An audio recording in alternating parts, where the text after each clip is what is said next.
I'm joined now by the U.S. Senator from my state, the state of California, Senator Adam Schiff. Senator, thanks so much for taking the time. Great to be with you.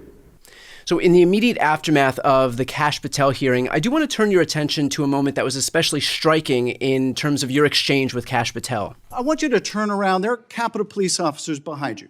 They're guarding us. Take a look at them right now. Turn around. I'm looking at you. You're talking to me. No, look at them. I want you to look at them if you can, if you have the courage to look them in the eye, Mr. Patel, and tell them you're proud of what you did.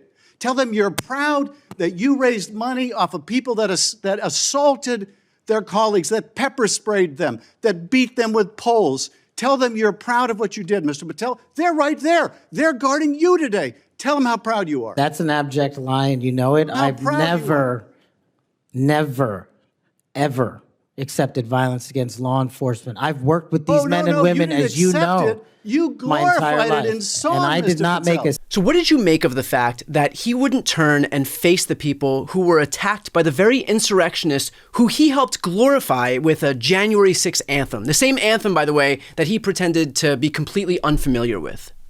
Well, he couldn't look them in the eye, these officers who were protecting him even in that moment, whose colleagues at the department were viciously attacked by people in a choir that he was promoting. And earlier in the hearing, he had tried to distance himself from it by saying he didn't know anything, he didn't have anything to do with this. But of course he did, and he had been very proud of it, and he had gone on Bannon's show to talk about how he and others had gone to the studio and made this recording and digitized it, and it was going to hit #1 on the billboards. And he was so proud of promoting this thing, of people who pepper sprayed police on that day and beat them and threatened them with knives, among other things. He was proud of it, but he wasn't so proud in the committee room today, and he wouldn't turn around to these officers. He wouldn't tell them he was ashamed of what he did. He wouldn't tell them he was proud of what he did. He didn't have the courage to even look them in the eye.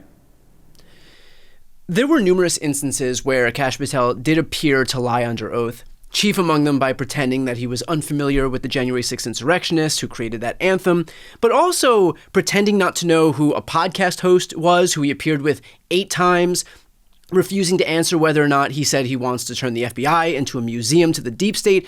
Do your colleagues on the right have so little regard for their own advice and consent role that they're willing to just be lied to, all because this is a Republican nominee?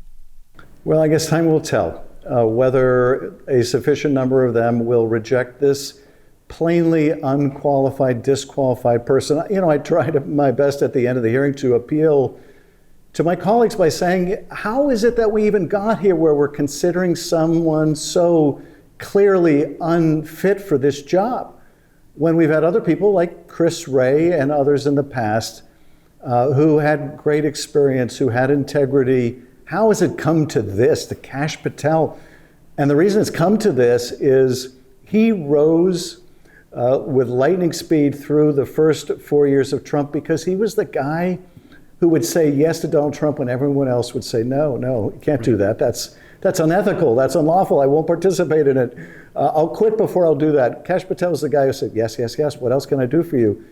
That's why he's risen so fast. That's the ticket to progress in Trump world, which is the bigger the sycophancy, the faster you rise. And we'll find out soon, because in addition to Patel, there was Tulsi Gabbard today and RFK Jr. Is the Senate going to say yes to these patently unfit candidates for high office? If they do, it will bode very poorly for what the future is going to look like. Can you give us some insight into what's happening behind the scenes when you have someone like Kash Patel, someone like Tulsi Gabbard, someone who is so aggressively anti-science like RFK Jr., who are speeding their way through these confirmation hearings among your Senate Republican colleagues?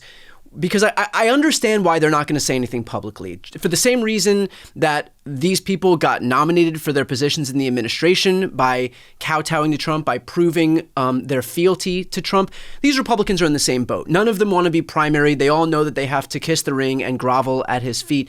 But at a bare minimum, are you hearing anything behind closed doors from these people? Or are they just so bought into this bit that they couldn't dare utter a word, even in private, something that might go against the grain when it comes to Trump? Look, I think privately some will acknowledge their deep concern over these nominees, but I think what they're watching is what happens to those who stand up to him. Right. And Trump has been very successful since he got into politics of punishing his enemies, of ginning up primary challenges to them. And Steve Bannon and his ilk are out there riling up the MAGA base to go after anyone who doesn't approve everyone. And so that's what they're dealing with. But, I think at the end of the day, all of us in elective office have to ask ourselves, why are we in this job? If we're not willing to stand up and say, hey, your firing of these inspector generals violates the law. If we're not willing to say your effort to amend the Constitution by executive order violates the law. If we're not willing to say this guy you've nominated to run the FBI, I wouldn't trust him to walk my dog. Then it's good luck for us with our democracy. I mentioned at the end of the hearing today that history is littered with countries that saw their democracy disappeared and didn't seem to be noticing it while it was happening. And we should witness what's happening, and we need to do something about it. Senator, you were mentioned in Kash Patel's book where he spells out his enemies list, the same enemies list that he pretended not to have written about, not to have published. Do you, A, buy his assurances that he won't weaponize the DOJ, and B, buy his assurances that he won't weaponize it against you? No, I don't think any of us can take anything he says, frankly, for granted or accept it. He contradicts himself all the time, denies saying what he said before, claims not to remember it. No, this is not the guy you want to trust to have a truly independent FBI. And the reality is, of all these positions, FBI may be the most unreviewable as the director. We're not going to get to see what cases he declined that should have been investigated by the FBI, but got declined because they were pals of Donald Trump or family members of Donald Trump or friends of Donald Trump, or maybe friends of Elon Musk, or who knows. We're not going to see, those kind of decisions to protect Trump world. We're going to see potentially actions taken against the president's enemies, but we can count on one thing with Kash Patel, and that is he will tell the public whatever Donald Trump wants him to say about why someone was investigated. So no, we can't trust anything he has to say. That's why he is being chosen by Donald Trump to lead the FBI.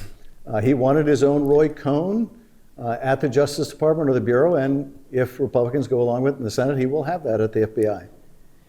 Taking a step back, in the lead up to the election, one of the issues that I focused on especially was Schedule F, the Schedule F portion of Project 2025. The reason being that if Trump can be successful at eliminating career civil servants and replacing them with political appointees, then you have the whole government basically becomes an apparatus of one man, of Donald Trump. So do you have any worry that with folks like Kash Patel as FBI director, with somebody like Russ Vought as OMB director, that Republicans will be able to rig the rules of government from the inside so as to prevent Democrats from even having a fair shot to ever succeed at winning again in the future? I'm not talking about the damage that they'll be able to wrought against the government from the inside right now during these 4 years. I think that's somewhat of a foregone conclusion, but just in the aftermath of that, by basically remaking the government in his mold, that it won't leave us with the opportunity to have a fair shot moving forward if, the entire federal government apparatus, the entire executive branch is just a political arm of Donald Trump. That is certainly the goal, which is not even one party rule so much as one man rule. He does want to do exactly as you're describing, convert the whole federal workforce into his political arm, into an arm of his agenda by pushing people out, by purging people at the top levels of these agencies who are getting notices your services are no longer required, or just being outright fired because they were doing their jobs properly, and that's not what Donald Trump is interested in. This effort to get federal employees to quit is so that he can replace them with more sycophants. It is all part of a broad strategy. Sadly, I think that Trump and his minions learned from their failed experiment 4 years ago how to do it better this time. And the question is, Will the Congress stop it? Will the courts stop it? Is our democracy strong enough? And we're about to find out. We're about to find out. Now, I happen to think that this week may be an illustration where this freeze on federal funds was so ill-considered, so ham-handed, that the opposition was immediate. Ordinary people saw that it was going to affect their lives, whether they could get their health care, whether they could get their housing, whether they could get their financial aid, and they were forced to backpedal. How often they're going to overreach like that, we'll find out. But we're going to have to pick our battles. We're going to have to fight them hard.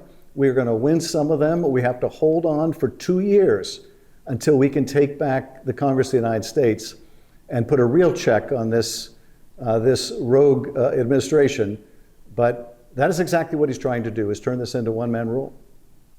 Let's finish off with this. I know that you of all people are under no delusions about the extent to which Republicans in the House and the Senate will offer no bulwark to Trump's worst excesses. But do you think that there is a red line for these people? And again, these are people who are so groveling right now that they are even shepherding through aggressively unqualified people like RFK to oversee the health apparatus of the entire country that their kids have to grow up in too. So they're on this plane that they're trying to crash at this moment in time. So, I'm wondering, even for people like that, people so overtly deferential to Trump, is there a red line even for them, realistically speaking, where you think that they would actually have the spine to stand up to somebody like Trump? I think so. I hope so. Matt Gaetz was a bridge too far for the Republicans in the Senate.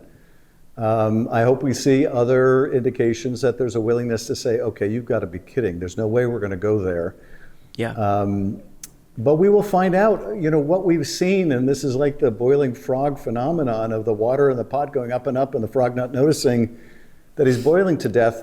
If you look at the beginning of Trump, the first year or years of his first administration, there were some people of stature, the Secretary Mattis's, the Christopher Wrays, and others who either held things together or they resigned. You had others, frankly, like Bill Barr, who auditioned for the job as Attorney General by trashing the Mueller investigation. This was his job application. Even Barr, who crossed so many ethical lines, finally found one he couldn't cross, right, which is he wasn't willing to lie about the election.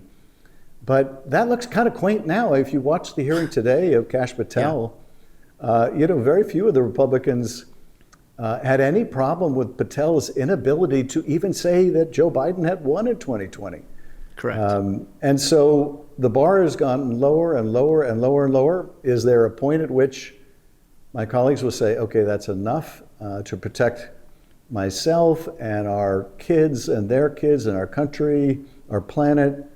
I can't go along with this anymore. Is there a point where they'll get to that showing of courage? I hope so. I hope so.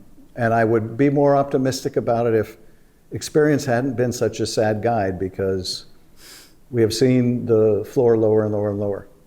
Well, from your lips to God's ears, unfortunately, I think we're gonna be put in a position where we're gonna see where that thesis is kind of tested out. So, with that said, I appreciate what you did in that hearing and your willingness to fight, to go toe to toe, to not roll over. I think that's exactly the kind of energy that we need moving forward, especially in the face of lawlessness that thrives in the absence of that kind of pushback. So, with that said, Senator, thank you so much for taking the time today.